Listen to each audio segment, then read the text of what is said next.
All right. So as Linda said, we're going to talk about how to find the extra $5,000 in the next 45 minutes. And now I'm not saying you're going to see 5,000 bucks show up your bank account right now, right? This means over the next year. And really, I'm trying to keep it low. I don't want to ever overpromise. That's one of my big things. I like to stay in integrity. Even when I look at averages and stuff, I always try to go lower just so that the FTC doesn't think I'm a jerk, and thinks that I'm overpromising anything. But I will tell you this, guys, like, especially those of you that are in business, and even if you're not in business, even if you're a W-2 employee, these things will apply and work for you just as much, if not, yeah, it really will work great. So, all right, well, let me go ahead and just kind of share what this is. And obviously, it kind of mentions that I'm an anti-financial advisor. I'll explain what that means in a little bit, but basically, it just means that I think the traditional financial advisory type of thing, it really sucks, right? It just doesn't work. It hasn't worked for so many years, and it just hasn't really created the results people wanted.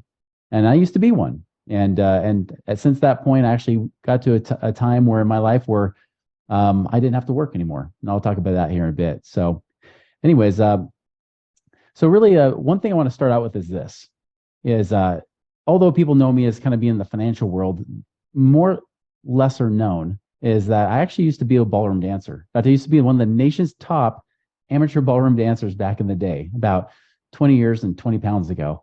And so I did that for actually not that long. You'd be surprised. And I learned some key things, especially this principle, because when I first learned dancing, I knew nothing about it. I only took a dance class in college merely because I needed a 1 credit class to at least be full time. And then two, I heard a girl telling this guy, when we were looking at the different class listings. This is back in the day, pre-internet. So when they put the listings of the classes and has the paper up on the wall, and the stuff on the side goes, that kind of stuff, right? That kind of computer paper. I'm looking for classes to do, and I hear this girl tell this guy just around the corner from me. She says, "There's lots of girls in this class." And I said, "I don't know what class she's talking about, but that's the one I want." And I found out it was a social dance class. So I ended up taking that class. I was horrible. I was not very good at all, but I actually enjoyed it, had fun. To the point where I kept getting better and better, eventually got on a dance team for that college. And then eventually, when I went to choose between two universities, the two top world champions are both in the state of Utah.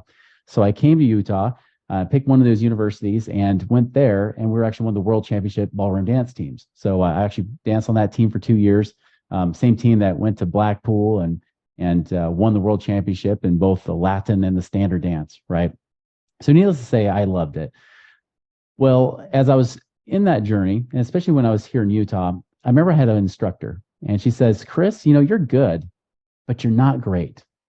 You could be so much better, but you're missing just one key thing with your dancing." And I thought, okay, maybe it's a different step or something like that. And she kind of brought up this point. She's like, "Chris, it's not about working harder. It's about working what?" Now, what is that we always hear, right? It's not about working harder. It's about working smarter, Smarter. right? Nope, it's not. It wasn't smarter at all. In fact, it wasn't about working harder or smarter, because she said, "Chris, listen, you're working hard at this. I can tell you putting in the hours. You're even working smarter. You know the steps, but it's not the steps, and it's not the fact that you're not working hard that's the problem." She says, "It's actually just one thing. It actually deals with your center of balance, your core.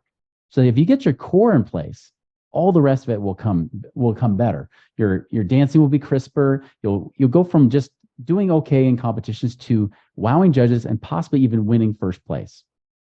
And so I did. I started to work on that, and it felt uncomfortable at first. And she said, "Nope, just keep doing it. I know it feels weird because you haven't had that habit developed yet, but you look better."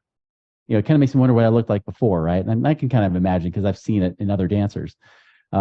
But then as time went on, it got to the point where it felt more natural, to where I did start to go to competitions, and I started to win and even make it to the finals and possibly even win those events. Even at best, my national competition, I ended up winning fourth place, lost to my roommate who was in third, purely just because we had a different partner. If I had his partner, I would have got third place. But I'm not bitter. Anyways, but that's the thing. It's not about working harder or smarter. It's about working right. That is the key distinction. You can work hard as you want, but if you're doing it in the wrong way, applying the wrong principles, you won't get the results. So it's not about working harder, and it's not even about learning more, because so many people learn things. You can go on YouTube and learn so much, but once you start to apply it correctly, that is when your life starts to really change. And that's what happened for me, even with money, right? I like this quote from Mark Twain, is that whenever you just find yourself on the side of the majority, it's time for you to pause and reflect. Because let's be honest here. When it comes to the financial health of people in the United States specifically, is it good or bad? Right? As a whole, what would you say the average person is, better or worse? It's not great, right? People are living paycheck to paycheck. They're in more of a survival mode, not a thrival mode. And so if everything we've been taught conventionally speaking about saving your money, save it forever, spend nothing, and save it in these mutual funds that financial advisors will sell you, and then hopefully someday you'll have something, you have to ask yourself, if it hasn't worked for the majority, why do we keep doing it? To quote Einstein, it's definition of insanity is doing the same thing over and over and expecting different results. So how do we do it differently? Or as the great Jerry Seinfeld says, right? When he's talking to George Costanza in the episode called Opposite George, the one episode when George Costanza becomes a winner, he says, if every instinct you have is wrong, then the opposite would have to be right. That's what I'm going to challenge you guys is a lot of the stuff that actually works when you have the right principles, and you'll end up doing some of the things almost backwards.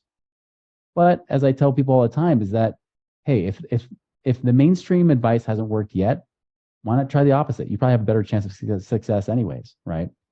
And this goes back to my dad. My dad was the ultimate penny pinching saver of my life. He was the first model. He was the guy that Dave Ramsey would look up to, right? Probably the guy that Dave Ramsey learned from. And, my dad was like the penny pinching saver, would save everything. He didn't have debt. He was just that kind of guy. But he also taught from a place of scarcity. He taught about things that there was never enough money, right? Hey, we can't afford this. What do you think? Money grows on trees? I'm not made of money, And maybe you heard these things growing up as well. I know I did a lot. My favorite one was when he said, you know what, kids? I gave up that Corvette so I could have you. Wow. Thanks, Dad. I'm going to go talk to my therapist about that one, And so, that's the kind of stuff I heard growing up. But, flash forward, I didn't want to be like that. Like every teenager, you want to be the opposite of your parents, right? Like, I'm not ever going to do what they did. And so I went to college for one. And then two, I was going to become a business consultant. But I figured if I'm going to do that, I should have real life business experience. And so I actually took a sabbatical from college. I said, all right, I need to start some business to get real life experience. What do I do? And the first opportunity that came up that kind of intrigued me was becoming a financial advisor. One, because I could start my own business, but two, I wanted to learn more about money. And I thought, man, if I can just give my dad 1 year of his life back, because he literally thought that work would kill him. He had already had strokes by the time he was in his 40s, heart attacks by his 50s. It's a miracle he's even alive today at almost 80, right? I mean, this guy has had 12 stents put in arteries, broken his hip 2 or 3 times. I mean, this guy is a walking miracle, or just too dang stubborn to die. It could be that too. But it's just incredible. I mean, this guy really thought that work would kill him. And so I wanted to do something different. And so I actually ended up staying out of college. I never went back, never finished my degree, and went down that financial advisor path. But as I sat down with him, here was the thing. He said, he after a few years, he said, Chris, I want you to be my financial advisor. Help me out here. So I sit down with him at his kitchen table, the same one he gave me advice from. As I'm sitting there, he starts telling me, he said, Chris, I'm 61 years old. Y2K was not my friend. What do I do? What can I do right now? I want to retire soon. And so for the first time in my entire life, he opened up his finances to me because, like many parents, he doesn't show you your finances. And I see his money. He's been stuffing his 401k. He paid off his house early. He was debt free early on. I'm very proud of that. So he did all the things that you're supposed to be doing. And I said, Dad, I'm going to be honest with you. Just looking at your finances right now, if you were to try to retire today, you better hope you die in 5 years because that's how much money you have left. He said, all right, that's not what I want to hear, Chris. What can I do? What else can I be doing? And I said, I don't know. You did everything right. I mean, he did, like I said, he penny pinched, he saved and max funded his 401k. He paid off his debt, everything you've been taught to do, yet it wasn't enough. And it became apparent to me just a few weeks later when I was speaking with a friend of mine who I hired to be a financial advisor and then left to go do things like real estate investing. Crazy people. And just so you know, I love real estate now. But he was doing real estate investing and we were having this debate about what's better, stocks or real estate. And he finally stopped me. He said, Chris, how many of your clients are truly financially free where they don't worry about money? I said, well, none. Because even the retired doctors still worry about running out of money. They think they might outlive it potentially. So they're scared of not having enough. Okay, Chris, how about this? How many of you guys as financial advisors are financially free, not off the commissions you're earning, but actually doing these mutual fund investments? And as I thought about it, there was over 100 people in our office. And there was guys that even been working there since the late 1970s. And yet, none of them could actually retire off their investments. They needed the income coming from their business as a financial advisor, ironically enough. And I said, none. He said, there's your problem. And that led me down a path to where eventually I actually left the industry. Said, I can't teach this stuff anymore. I had an integrity crisis, right? It wasn't even an identity crisis. It was an integrity crisis. Why teach something that I know doesn't work just because that's where my pocketbook is tied to it? And I know many of my friends are in that place, good, hardworking, good-natured people in the financial industry, but yet they kind of turn a blind eye to this. And so at that moment, I said, you know what, I'm done. I'm never going to teach about money again. I will just be a mortgage broker. I will do some stock coaching on the side, and I'll teach ballroom dancing as well. And I did that for a while. But yet it drove me nuts that I knew that there were people out there that had to be financially free.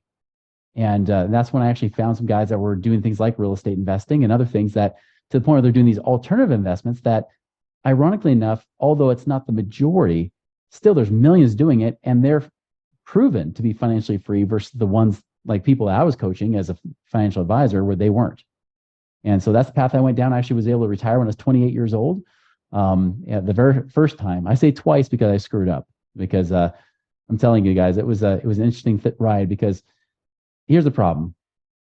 Financial advising, right? Again, they teach you all this thing about teaching from scarcity, but it never actually addresses the real key issue. The key thing that I learned was, first and foremost, that it requires you to have cash flow, right? Passive income. Cash flow is what creates more options. And as you have more options, you have more freedom. That is the key.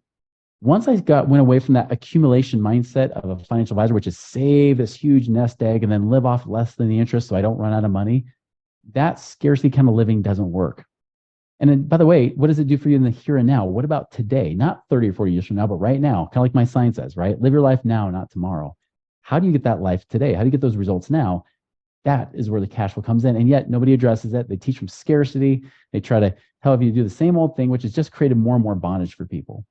And the worst case is that what happens is that it's not just affecting you, but it affects generations beyond you. You spread that on to your children, just like your parents might have spread it on to you.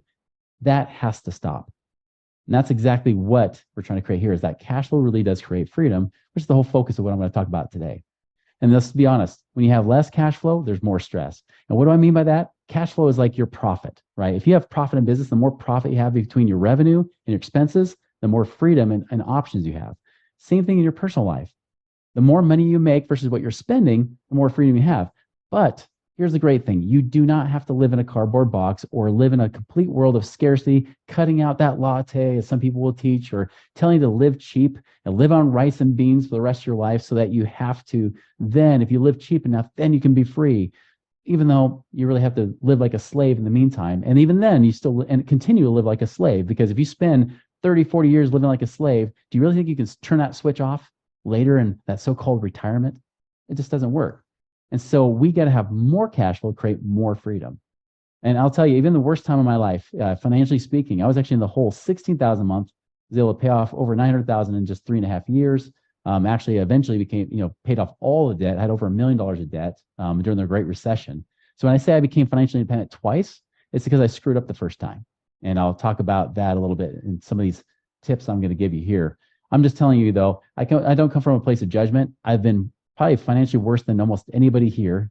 Most anybody they ever encounter, I've usually had worse financial hardships than they've had, and still was able to come back with, not filing bankruptcy, no money, no credit, nothing, but still was able to come back from that.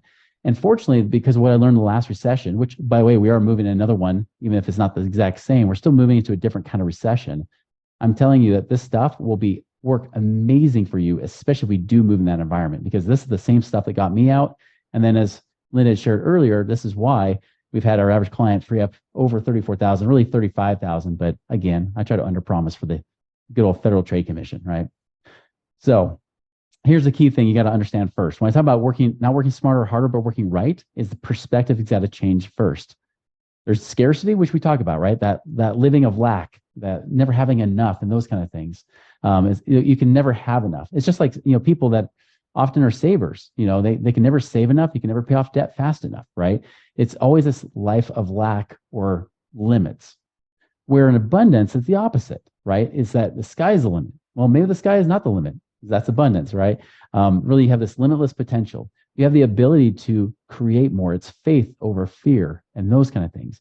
And it's a much different kind of lifestyle. I'll tell you, I have clients that have become financially independent where they have enough passive income coming in to pay for their bills where they don't have to work anymore. Yet, if they don't focus on working right, especially with their mindset, if they're still in a place of scarcity, they won't feel free. They'll have all the numbers, the math will work out, but they won't feel free until they break these chains. And there's really three kinds of mentalities when it comes with money. There's a spender, which gets ripped on all the time, right? Because the spenders are the ones that the savers love to rip on. They'll say the entire country, the entire world's a bunch of spenders. Everybody's a spender except for us few savers. Spenders, it's easy come, easy go, right? It's you got to keep hustling. You got to keep making more money so you can keep spending more. And it's true. You live a life of scarcity and lack. You never feel like you have enough. You have to keep hustling, have to keep hunting and killing your own food, so to speak, right? You have to keep making more money so you can pay for that lifestyle. It's definitely not a life of freedom, but neither is a saver. The people like the Dave Ramseys of the world, right? Where they're telling you to live on rice and beans. They're telling you to try to live less and shrink your way to wealth or save your way to wealth. And like I said before, you can never pay off debt fast enough if you're a saver because you always feel like you're in lack. You always feel like you're in bondage when you have debt, even though that's not true. And then you also feel like even if you save more, there's never an end point. Even if you save your goal, you feel like it's still not enough. And so savers never become free either. The only one is in the middle, which is a steward. The steward takes the best of the spender and the saver and puts it into one person. Because stewards realize that money is meant to be used. It's really just stewardship. You're born with nothing, you leave with nothing. Everything in between is stewardship. What you do with that money, how you use it to grow it, to amplify it, to really increase it, right? Whether it's to increase whatever stewardship you have to whatever level you want to. You don't have to become a multi-billionaire. You could become a multi-millionaire. You could be a multi-thousandaire if that's what you choose to do. It's really your choice. But to me, financial freedom is when money is no longer the reason or excuse that you do or do not do anything. You don't let money be the primary reason for anything in your life. That's the key to freedom. And stewards realize that. They realize that their responsibility is to increase whatever stewardship they're given, not just with money. They try to use the best of their time and how they use it wisely. How do they make the best of their relationships that they have? How do they make the best of their health, their bodies? It's a stewardship. They have that responsibility over it. Those people will use money, but they'll also be wise with it. Like the saver, they take the best of saver and the best of spender. They use it, but they use it wisely. You combine that together, and that's where true financial freedom hits. And sadly enough, that's not taught enough, whether it be in schools or anything else, because sadly, most of the industry, when it comes to financial advice, are people that are hired by financial institutions that are really there to profit off of selling you products, like mutual funds and annuities and insurances and all the kind of stuff that you always see them pitching. That's where all the education comes from. It's coming from them versus coming from those that actually are free, right? And that's why I said it's about acceleration, not accumulation of money. All right, so let's just hit right into it. Let's hit into these secrets, right? So there's 7 of them we're going to cover here. I'm going to kind of fly through some of these. Some will sit on a little bit longer, but again, if you have questions coming up, feel free to ask them because we're going to have some time at the end too. But I really just want to get into the meat and potatoes of this. And these are, again, the things that help get me out of that hole and also helped a lot of my clients, even during the last recession when they thought they didn't have anything. Funny story, I used to teach people how to get out of the rat race, but once I was back in it, I couldn't teach that anymore because I was out of integrity. But I remember that people would come to me, they say, well, I want to learn what you know, Chris. I just can't find the money to pay you. And I remember thinking in the back of my mind, I wouldn't say this out loud. And if you're a business owner, you understand, right? You don't say, here, I'm going to completely open up all my dirty laundry for you. But I remember thinking in the back of my mind, I know this person is better off financially than I am right now because they're not in the whole $16,000 a month, but I am. And so I told them, I said, listen, if I can find the money, would you pay me? And they said, well, yeah, if you can find the money for me to pay you, yeah, it makes sense. I said, great. And so a lot of these things I'm actually teaching are the same things I taught them. And actually it became a whole process. We ended up affecting just hundreds and hundreds of people's lives. I actually started a company that eventually became Wealth Factory, if any of you guys have heard of it. That was the company that they use my cash flow process to this day. The old one, not the new and improved, but still, it's good stuff. So number 1, tracking your money might seem basic, but surprisingly, so few do it. And especially doing it, not just doing it well, but doing it right. Here's the key thing. When you track money, don't be like the saver and only track expenses. nor don't be like the spender and only track your income, right? Because spenders love to ignore the expenses while just paying attention to what they make, while savers hyper focus on the expenses, but forget about that other side, which is income, which is a limitless possibility. So you want to look at both sides of the equation. You want to track money coming in and money going out. Great tool you can use if you're looking for a free tool is Mint. It's also run by the same company that created QuickBooks. Great tool. By the way, if you have a business, use QuickBooks as well, or whatever works for you. And by the way, you don't even have to use Mint for your personal life, because I just recommend do whatever works for you. I know some people love to use different programs or Excel spreadsheets or whatnot, and that's great. If it works for you, use it. I just like automation, and that's why I use Mint, because I like the fact that I can have all my transactions downloaded in one place, and then for the most part, they can already know which categories they go in. I just have to teach it, and eventually it gets it. It's like its own little intelligence that way, where it can actually know what these expenses are, categorize it for you, so you don't have to go through a calculator and tally it all up yourself. Again, I like fast and efficient. If you do this on a weekly basis, I've noticed when I've actually gone and timed myself, even a bad week, it might be like 6 or 7 minutes a week at most, really. It doesn't take that much to manage and see what's going on with your money. In fact, here's one big mistake people make. Most people just jump right to the quote unquote budget, right? They go right to the budget. They say, here's what I'm going to do. I'm going to live on a budget. And that's what I've been told, and it's going to work. And then it doesn't work. And then they feel like they're a failure. But the truth is that if you haven't tracked your money, you can't set a budget, quote unquote. By the way, I hate the word budget. If we can just remove that from our vocabulary, I like spending plan. Because the truth is that money is meant to be spent, even if you spend it to go into savings, right? Like there's always got to be a job for every dollar you have. Well, let's make it a spending plan instead. And so really going through and tracking that money over the next 3 to 6 months, if you do that consistently, you'll start to realize how much money you actually are spending in reality, not what you think a budget would be. And then you underestimate, and then it goes over, and then you feel like you failed. No, it's just you didn't know. So get to know that step one first. Track your money, get to see what the averages are, see if you can tweak it. And this is the big thing. Once you start to see where the money's being spent, then you can make adjustments. Then you can say, is this expense that I'm using productive, or is it destructive in my life? Is it helping me, or is it hurting me? I had one client, for example, where his wife put D for destructive next to it. He put C as a consumptive. It's kind of like the middle road, right? It's an optional expense. And it was for alcohol. And he was spending $600 a month on alcohol. And she said, no, it's destructive. It's not just destructive from our finances, it's destructive for his life. And he said, yeah, I probably drink too much. I said, well, you don't have to cut cold turkey. Like, let's just say we bring it back to $200 a month. Would that be helpful? Yeah, that would save me $400 a month, and maybe I'll drink a little less, right? And the wife was all for that. And again, it just kind of improved that life that, again, he didn't have to live less. He was just redirecting his money to places that he actually wanted to spend it versus in places that really wasn't serving him any good.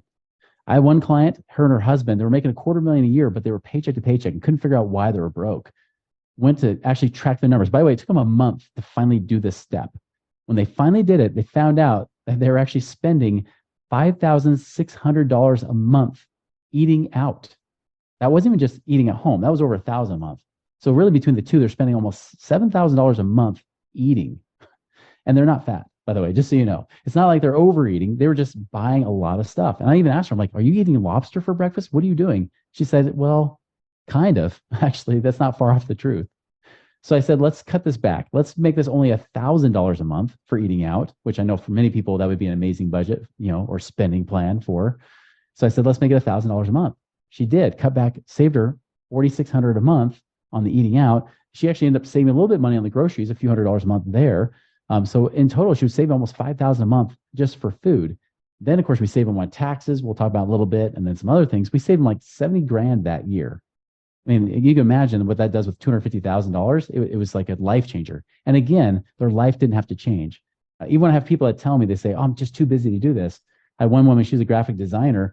We ended up finding $1,800 a month. Some of it was like, in cable bills, because she was still paying for cable when you got streaming stuff now that for much cheaper.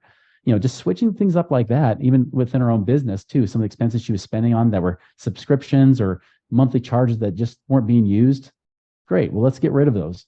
And save her $1,800 a month, and they didn't feel like their lifestyle changed at all. They were still living and doing the things that they wanted to do in the first place. So it's a huge thing. This one step alone could be the way you find at least $5,000 in the next year. I will tell you, even the most broke people usually can find at least $200 or $300 a month. I had one person that was making literally $1,900 a month, and we found out they had $300 of overdraft charges that just by a little bit extra planning, they're able to save that and get to the point where they're positive again. So it's easy, but not, because people usually don't do it. Now, number two is sell assets. My mantra is this: if you're not going to use it, lose it. Sell it, donate it, or just give it away or throw it away, right? Just get rid of the extra clutter in your life. I think we're going to see more people start to do this soon because we have too much junk overall. And this could even be mental junk too. This is not just physical too. Just so you know, this picture right here is actually my dad's basement. I mentioned he was the ultra saver. This guy is a hoarder. I had to take a picture just to prove it because people would hear the stories, the legend about my dad who uses the crane machines at the stores. Like if you go to a Walmart, you have those crane machines that picked up the stuffed animals, my dad's the master of the crane machine, and literally had picked out tens of thousands of stuffed animals. So that's what you're seeing here. This is a 7-foot ceiling. This is also about a 1,500 square foot basement. Most of this is filled up 7 feet high with stuffed animals.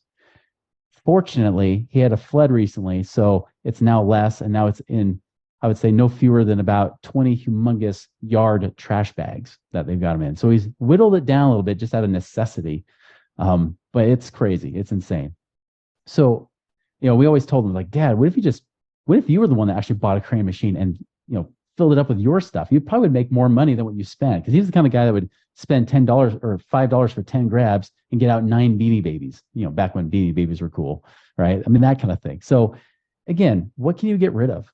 One of the things that helped me through my big mess is I started selling off assets, even just simple stuff, yard sale type of stuff, and even just donation. At least with a donation, I could write it off my taxes, itemize it, write it off. And then at least I can get a bigger tax return to give me more money to use for other stuff, right? So I was doing that. And I didn't have a lot to sell off, but I did. I had those speakers that I bought for my home entertainment theater that no longer worked in a new house and was just sitting in the garage. Clean it out. And amazingly, you can park in a garage. Believe it or not, it's actually possible. And so that's the kind of stuff that can be good. Some people have had with huge self-storage units, sell off their stuff. Either they can get rid of the self-storage unit or shrink it to save money on the monthly charges there. So again, so many ways to do this. But again, my mantra is, if you're not going to use it, lose it. If it's a gym membership, get rid of it, right? Whatever it might be. Insurance. I won't spend a lot of time on this one. This one's pretty simple. If you have duplicate insurances, and what I mean by that is, for example, I'll see some people that if you look at their paycheck stubs, they'll have things on there like they'll have their health insurance coming out, and then they'll have life insurance, and then they'll have accidental death and dismemberment, and then they'll have the Aflac cancer policy or whatever it might be, all come out of their paychecks. Those things, I mean, other than like health insurance, life insurance, the basic standards, usually you don't need those supplemental policies. They're usually, don't sue me if, of course, something happens, right? But if you accidentally die and then you could have got paid, great. But do we have a crystal ball to say, yes, I know I'm going to die by accident? It just doesn't work that way, And so get rid of those duplicate insurances that maybe just aren't serving you right now, that could just be taking extra money out of pocket.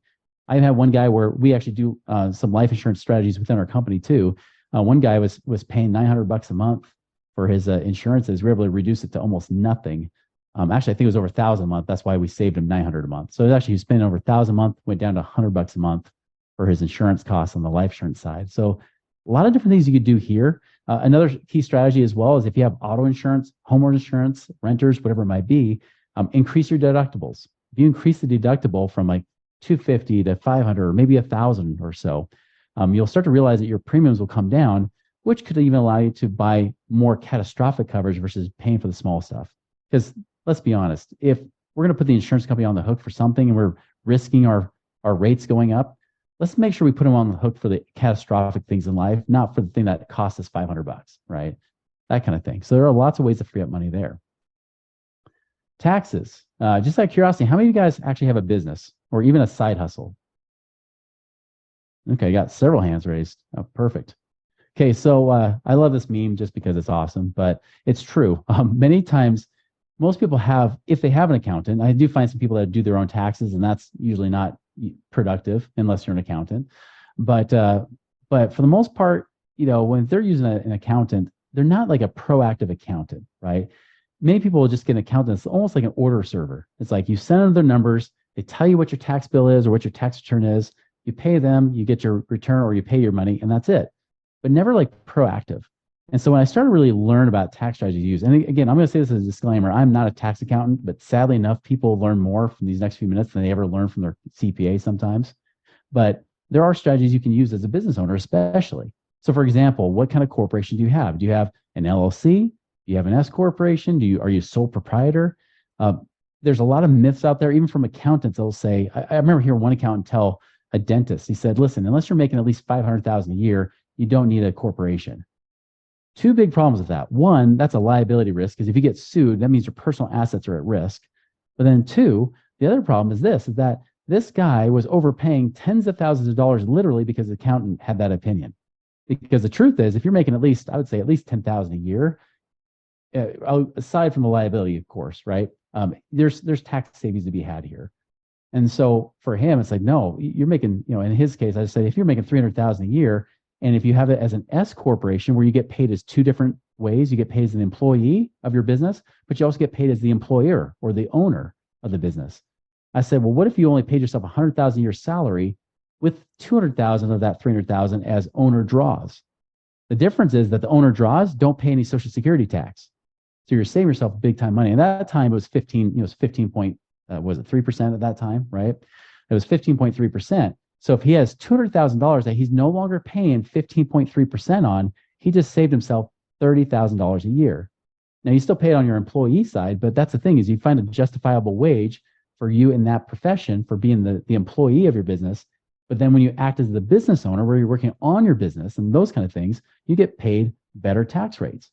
So splitting that up a lot of times can save you a lot of money right there. Even if it's $100,000 a year that you make in your business, still pay yourself 30.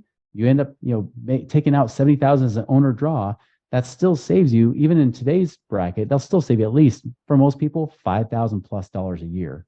So again, that one strategy alone could be the one that actually works. Aside from that, there's even a strategy like, paying your kids. If you have children under the age of 18, you can pay them roughly about $13,000 a year per child.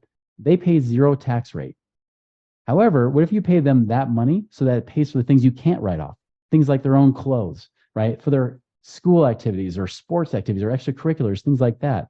Whatever it might be that you're having your kids, you're already paying money for that anyways. Why not pay them to then pay for their own stuff, maybe even pay for their own college and things like that. So you can now get a write-off through your business, because that's an expense to you, but they pay no tax on that end right there. And ultimately, at the end of the day, it saves you money too. So that's one strategy you can use as well. I had one client, she actually has, I have 8 kids between our 2 families blended. So it's astronomical there. But in her case, she had 6 kids. And so she started paying all of her kids. It helped her free up over $20,000 a year just doing that. So it can make a big, big difference just by, the one thing, which children aren't that cheap, you might as well make use of it, right? So that's one strategy as well. Another one that I would mention, and there's, again, several more, but here's another one I mentioned, it's called the Augusta Rule, is this more commonly known as. The Augusta Rule is really like it sounds. If you know Augusta, Georgia, that's where they play the Golf Masters tournament, right? Well, the IRS passed a law that said, okay, if you are going to rent out your place for less than, or really for 14 days a year or less, you don't have to pay any taxes on that. So for people in Augusta, Georgia, they would rent out their properties short term for when people would come for the Masters tournament and then come back and live in their homes again. Well, as long as they didn't go over 14 days for that year, that income, that rent they earned was tax-free. Now, the cool thing is you could do that with your own home, because of course, you don't have to have a golf tournament to do this, but what if your business goes and rents it from you personally for the use of your house? Maybe you actually have clients or patients or whoever come over. Maybe you're just doing an admin day, or just a big admin day. A lot of times if I do video shoots, I'll do it right out of here. I will have Money Ripples, my company, rent it from Chris Miles, and we'll pay Chris Miles for that 1 day's use of my office, that 1 day's use. And so I went looking around. I said, all right, let's go to the local Marriott here in Salt Lake City. I said, how much would you charge for a small, simple room? I want internet access.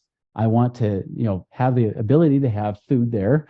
And I want, pretty much, the AV equipment and everything I would need to do this.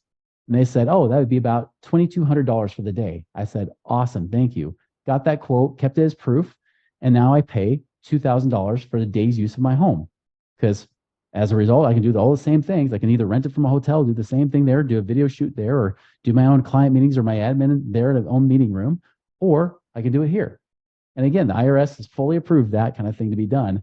In fact, I know several accountants have done this for over a decade, and yet not once have been audited for it, because as long as you do it legitimately, you keep the notes, the meeting minutes, and those kind of things, you have contracts, you're not just doing this willy-nilly, then yeah, you got proof of paperwork, and you got proof of that local area. So again, this is Salt Lake. I'm not saying $2,000 a day is what you charge. I'm just saying, look up in your own area, call hotels, and that's one thing you can use as justification for finding out a day's use of your home. And if you don't go over 14 days a year, it stays tax-free. It's an expense to your business, but it's income tax-free to you as personally. So if you only do that one day a month, guess what? That's 12 days. And you can do the math, $24,000 that I don't pay any taxes on, depending on your tax bracket. Mine's kind of high. So for me, roughly a third of that money comes back or more. So if I'm spending $24,000, I'm actually saving at least $8,000 doing that one strategy. Still paying myself income, just splitting it up to where it's less taxed. Pretty cool, huh? All right, that's it. I'm done. No, just kidding. There's more. Okay, I'll kind of finish some of this really quickly though. Debt is another big one that people have. Here's the one thing I'll say about debt. Don't fear it. I'm not saying don't fear the reaper, right? I'm saying don't fear debt. Many people in scarcity will fear debt, but understand that debt is just using money that's in your stewardship, right? Yes, you're going to pay it back, but at death, any money I have is going to get paid to somebody else anyways, right? So how do I use debt responsibly if I'm going to use debt? As business owners, you definitely know that debt can be used well. For example, I remember getting an SBA loan. The SBA loan was $25,000, but the monthly payment that they charged me was a whopping $130 a month. Now, if I'm a business owner, if I can take 25 grand and turn to $130 a month, I should quit that business and become a W-2 employee, right? It's just not worthwhile. But if you're a business owner, you know that, hey, if I use 25,000, whether it's into marketing, whether it's into, helping to grow and improve processes or systems or whatever it might be, or hiring that key hire that frees up the time so you can be more productive, you should be making at least $130 a month, right? That's the key thing to understand. So with me, that debt is a no-brainer. When I buy with real estate, especially when I do it wisely, is a no-brainer. Especially if I know that there's profit even beyond the debt. I can pay the debt and still have money profit coming back. And that's the key. If you're going to use debt, make sure that it's a way that actually creates real profit. And I'm not saying speculative profit. I mean real profit, right? Now, which one do you pay off first when you do have debt? Not even just those that want to get new debt. What about if you have debt? How do you know which one to pay off first? So let's take two different scenarios. Say you have $5,000 owed on a 4% car loan that's left, it's $500 a month, versus you owe $5,000 on a credit card at 18% at $100 a month. Now, if you were to ask Dave Ramsey, which one is he going to tell you to pay off if all you have is $5,000? He's going to say, pay off that stinking 18% credit card, right? So, yeah, that makes sense from an interest rate standpoint, but let's look from a real life standpoint. Which one causes you more stress month to month? Is it the $100 a month or $500 a month? How many guys, raise their hands, would vote for $100 a month is what creates all the stress? Okay, how about the $500 a month? Yeah, see, you guys are smart. You get this. The $500 a month is what creates the most stress. So in my system, which I call a cash flow index, and this is what I learned. This helped me get out of debt. This is the big secret that kind of helped me get out of debt quickly, was I aim for the highest, really the lowest balance to the highest payment ratio or cash flow index. What I do is I take that 5,000 owed, divided by the monthly payment.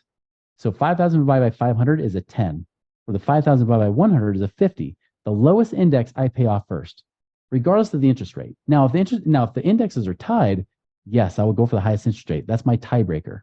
But I ignore the interest rate. I go for the one that gives me the most cash flow, the biggest bang for my buck or return on my investment. That's the one I go for.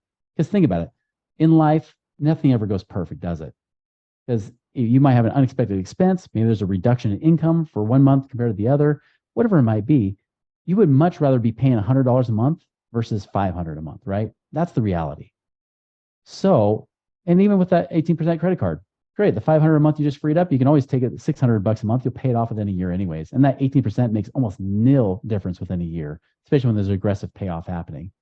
That's what I've noticed. And so that's one way we freed up so much cash for people. I had one client that literally freed up $6,000 a month just by restructuring some things that way. It was huge. I won't go too much into like the mortgage. I'll just say this. Um, you don't, if you're investing your money rather than paying off a mortgage, you don't even have to earn the same interest rate.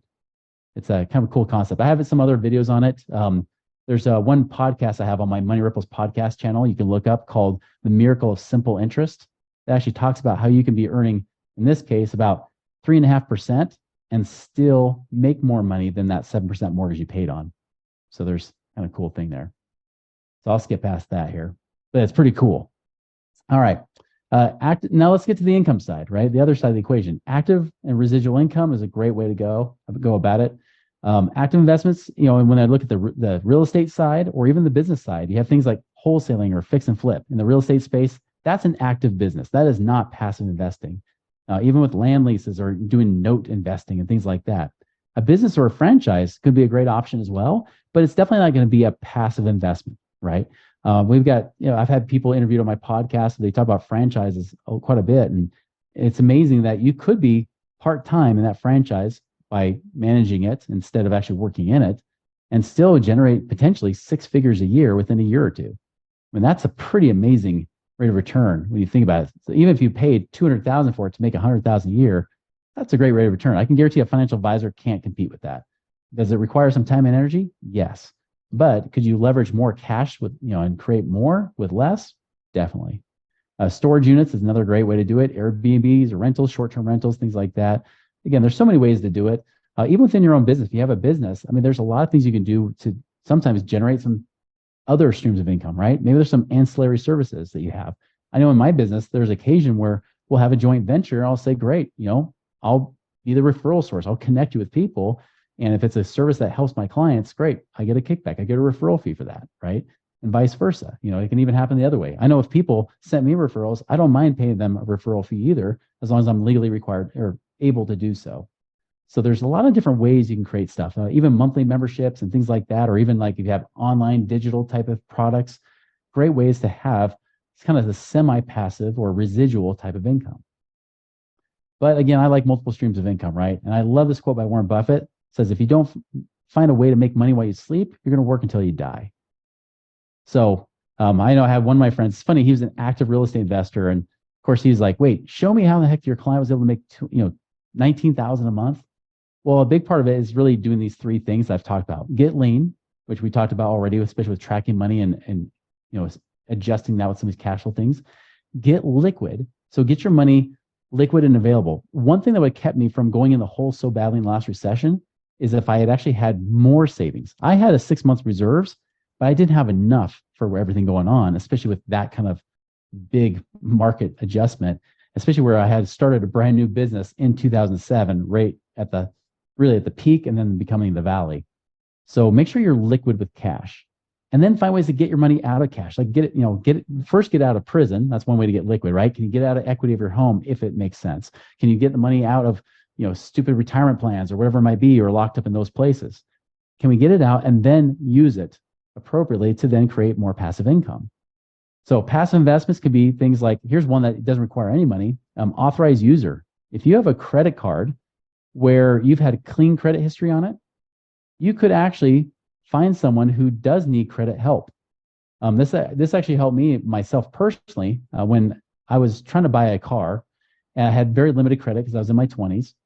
I had plenty of cash flow. I had all the income to justify it, but I just didn't have the credit history. And so my credit score wasn't as high as it could have been. So what did I do? I learned some tricks with that. I realized I could go to my dad. And I went to my dad. I said, hey, you remember that credit card you let me use in college that one time for books and I paid you back? Yeah. Can you put me as an authorized user on that card? Wait, why? Well, because if you put me as an authorized user, and by the way, just send the credit card to yourself. You can chop it up, whatever. I don't need the card. I just want the credit history of that one card. And so what happened is that he put me on as an authorized user. It sent the card to him. He shredded it. It didn't go to me. I have no access to his account. But what did happen is that now all of a sudden, this card that looked like I had it since I was 17 years old, because that's when he opened it up, now all of a sudden that card is on my credit history, boosting my score up by 23 points, give me a lower interest rate, saving me money.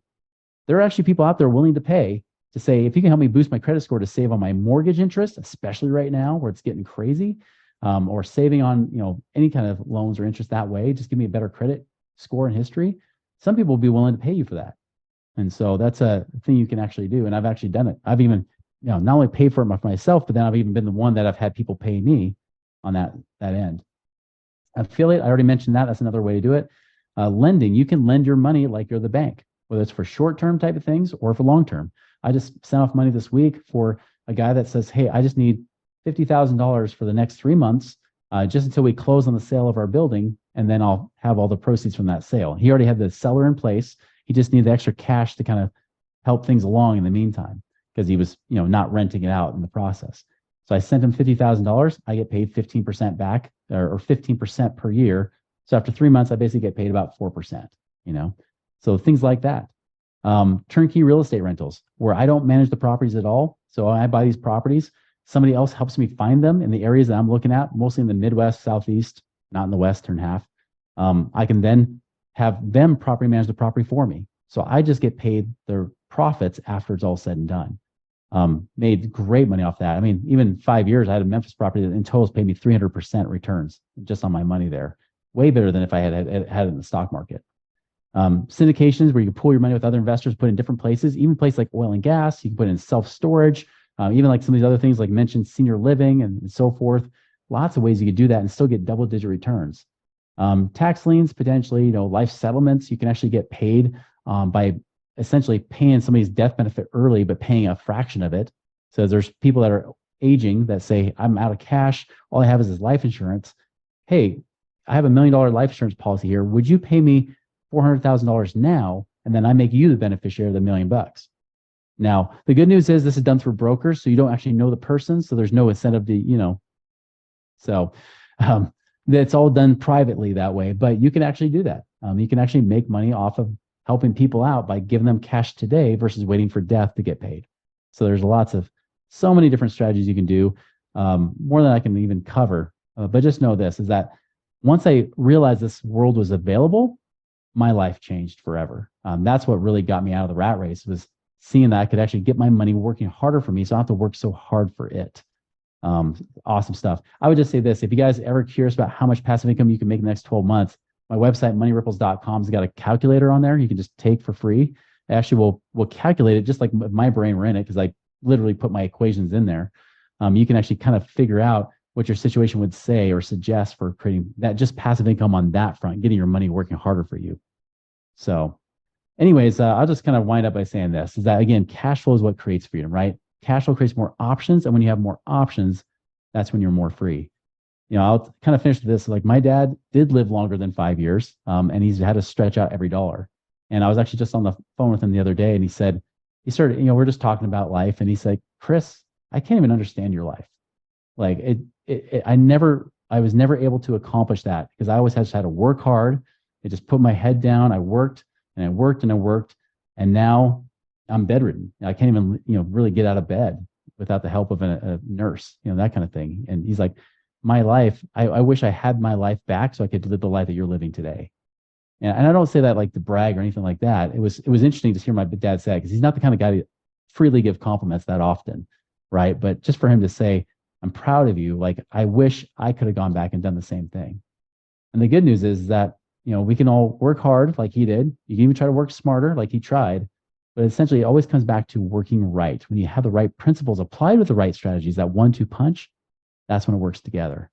And that's the kind of life you guys get to choose. So really, you get to choose what life you want. You want a life of survival or thrival? Which one do you want to choose? And that's what I'm happy to have here today. So anyways, guys, appreciate it.